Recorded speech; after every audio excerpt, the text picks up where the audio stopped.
अस्सलाम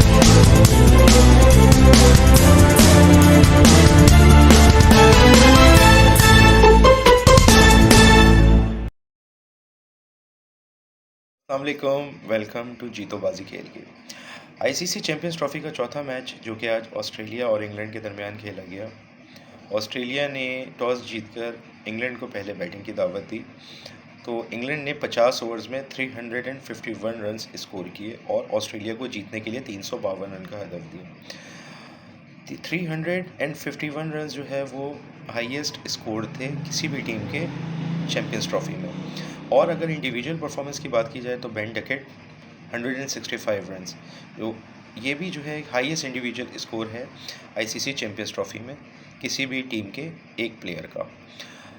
और जब ऑस्ट्रेलिया ने जो है वो बैटिंग का आगाज़ किया तो उनका स्टार्ट कुछ अच्छा नहीं था। 27 रन पर जो है वो उनके दो खिलाड़ी आउट हो चुके थे।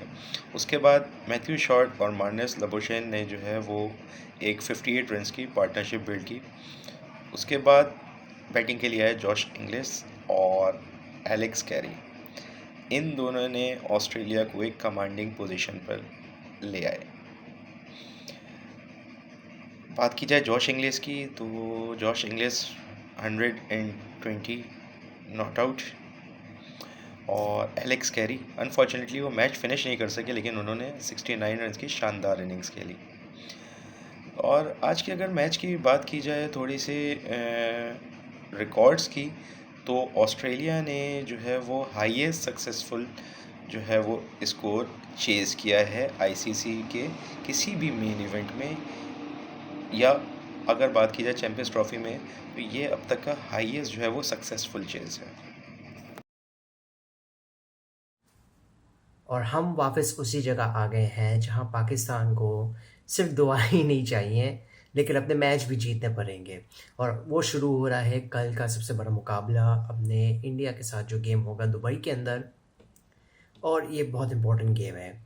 वैसे बड़ी आयरॉनिक की बात है कि 29 साल बाद जाके ये लोग अपना पहला आईसीसी इवेंट होस्ट कर रहे हैं 1996 वर्ल्ड कप के बाद से। और टू थिंक कि अब ये लोग बस क्रैश आउट होने वाले हैं, इट्स एक्चुअली डिसहार्डनिंग। लेकिन ऐसी परफॉर्मेंस के साथ तो आपको ऐसे ही मिलेगा। तो क्या कल पाकिस्तान टीम इस चीज़ को टर्न अराउंड कर सकती है या नहीं, अपने फेर इनके हाथों में है। इनको उस चीज़ के लिए काम करना पड़ेगा। तो हम लोग का क्या पता है कि दुबई की विकेट कैसी जा रही है, टीम सिलेक्शन क्या है, अभी इस चीज़ पे बता देते हैं। अभी सबको पता है कि इमाम उल हक फ़खर ज़मान को रिप्लेस करने वाले हैं। सो likely Imam ul Haq will be in the 11 tomorrow. सवाल सबसे बड़ा ये बनता है कि क्या Usman Khan will make his debut tomorrow और नॉट।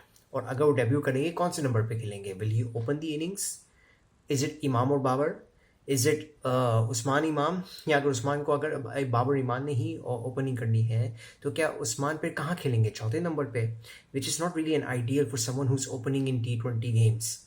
तो एक सबसे पहले ये देखा जाएगा। और दूसरी चीज़ ये है, मुझे नहीं लगता कि कल पाकिस्तान टीम अपनी बॉलिंग में कोई चेंजेस करेंगे। हारिस और Shaheen Afridi will lead the pace attack Naseem Shah के साथ। Abrar will be the lone spinner, probably Salman और Khushdil will going to continue supporting him, which I think strategy थोड़ी सी वीक लग रही है। अगेन एक सबसे बड़ा जो प्रॉब्लम ये था पाकिस्तान टीम के साथ, वो ये है कि इन लोगों ने एक extra spinner probably Sufiyan Muqeem को अगर डाल देते तो शायद it would have been much better, knowing that you will be playing in UAE. और specially it is so evident that recently India और बांग्लादेश का गेम हमें देखा गया था, जहाँ को इंडिया को थोड़ा सा डिफ़िकल्ट लगा था 230 सिप चेस करने के लिए, बट स्टिल विकेट्स हाथ में थी। The game van in deep, it thanks to Shabnam Gill's brilliant century. So condition wise और अगर सब चीज़ें देखे जाएंगे तो perhaps a spinner would have been better. But anyhow regardless, क्या होता है ये कि वो कल पता लग जाएगा। It's all about Pakistan's bowling at the moment. क्योंकि उन लोग ने अपने आखिर के 3 गेम्स और 4 गेम्स, बल्कि तीनों न्यूजीलैंड के साथ और साउथ अफ्रीका के साथ, tri series including, they have considered over 100+ runs, which is an alarming situation. तो ये इन चीज़ को उनको कंट्रोल करनी पड़ेगी। और दूसरी चीज़ ये है, जहाँ तक कि मुझे समझ में आया है, the same wickets will be going to play for tomorrow. और अगर यही बात है तो यही लगता है कि पाकिस्तान को इस विकेट पे थोड़ा सा ज़्यादा ध्यान देना पड़ेगा। 250 प्लस विकेट्स हैं तो पाकिस्तान के ऊपर इस तरह के काम आ जाते हैं, क्योंकि बॉलिंग की हमने देखी है, जैसे साउथ अफ्रीका और ऑस्ट्रेलिया सपोर्टिंग विकेट्स के अंदर पाकिस्तान की बॉलिंग ने कितनी अच्छी परफॉर्मेंस की है। बट रिसेंटली स्टेट्स देखते हुए थोड़ा सा डर का माहौल को बना हुआ है, जैसे कि वो मीम है, मेरे को दिल में ढक ढक तो हो रहा है। आई होप सभी पाकिस्तानी फैंस को यही हो रहा होगा, बट उम्मीद ही लगा सकते हैं, बस उम्मीद रहने गए हैं। बाकी सब उन 11 प्लेयर्स के ऊपर है, जो कि कल हमारा दिन कैसे जाएगा उन सबके ऊपर डिपेंड करेगा। अब इम्पैक्ट प्लेयर्स की अगर हम ऊपर बात करें तो यहाँ वैसे स्पिनर्स के ऊपर हम लोग ज़्यादा बात कर सकते हैं, क्योंकि स्पिनर्स से बहुत अच्छा परफॉर्मेंस दी गई है। बट मेरे ख्याल में जो मुझे यहाँ के 2 इम्पैक्ट सबसे बड़े प्लेयर्स नजर आ रहे हैं, अगर हम एक एक प्लेयर्स को बात की जाए, जो ऑब्वियस इम्पैक्ट प्लेयर्स जो हैं वो रोहित शर्मा और शुभमन गिल जो है टॉप ऑर्डर के अंदर, लेकिन मैं जो मेरे नज़र में जो सबसे ज़्यादा आ रहा है वो मोहम्मद शमी होंगे। He has been performing incredibly well recently। उन लोगों ने उन्हें 200 ओडीआई विकेट्स लिए 152 मैचेस के अंदर, I believe, which is but in fastest in terms of balls, that's for sure। I mean he's been very underrated bowler। अगर हम देखा जाए ना, मोहम्मद शमी को कोई हम लोग कैसर बाड़ा की बात करते हैं, पैट कमिंस की बात करते हैं, मिचेल स्टार्क की बात करते हैं, ट्रेंट बोल्ट की बात करते हैं, हम मोहम्मद शमी की बात नहीं करते। I think he is really underrated when it comes to one day international cricket. Even in 2023 world cup के अंदर भी he was the highest wicket, I mean he came from nowhere, because वो भी सिर्फ हार्दिक पांड्या इंजर्ड हो गए थे, he replace Hardik Pandya and then he start performing 757 semifinal. एक ही विकेट फाइनल में ली थी, but he was really lethal through out the tournament. So Mohammad Shami यहाँ मेरे ख्याल में बहुत लीथल होंगे इस गेम में, specially considering how well he is been bowling. थोड़े से ऑफ कलर थे, specially in the back and, अगर देखा जाए कि he was bowling a bit more wide-ish, more थोड़ी सी लेंथ खराब थी, but still he was very effective। So Mohammed Shami को अंडरएस्टिमेट नहीं करनी चाहिए। और पाकिस्तान के अगर इम्पैक्ट प्लेयर हम देखा जाए तो पाकिस्तान के इम्पैक्ट प्लेयर्स जो होंगे वो सलमान अली का होंगे।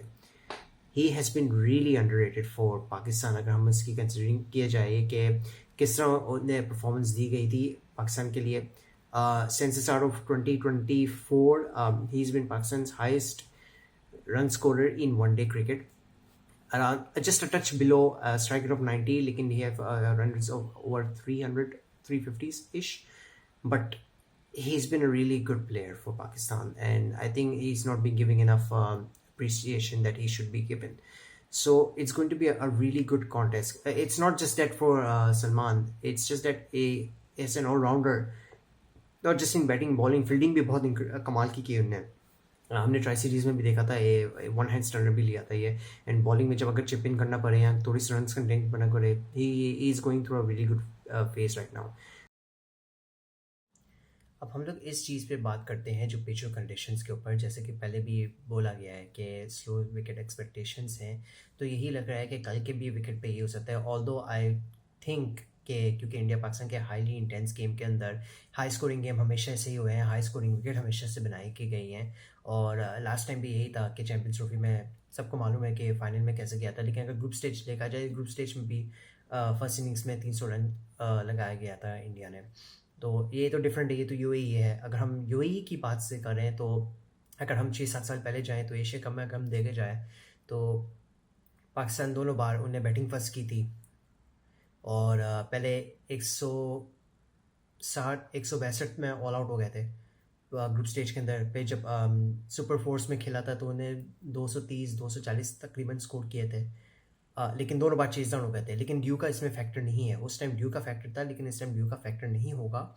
और जहाँ तक कि ये बात पता लगी, क्योंकि अभी जैसे बोला है कि बांग्लादेश इंडिया वाला गेम भी क्लोज गेम गया था, it wasn't really convincing, but 6 wicket से जीत की हुई थी इंडिया की, और वहाँ स्पिनर्स ने बहुत अच्छा खेल अपना खिलाया था। और अगर हम देखा जाएंगे, मेहदी हसन मिराज और राशिद हुसैन जो है उनने कलेक्टिवली 20 ओवर के अंदर 70 रन के करीब उनने सिर्फ कंसीड किया था 2 विकेट लेने के बाद।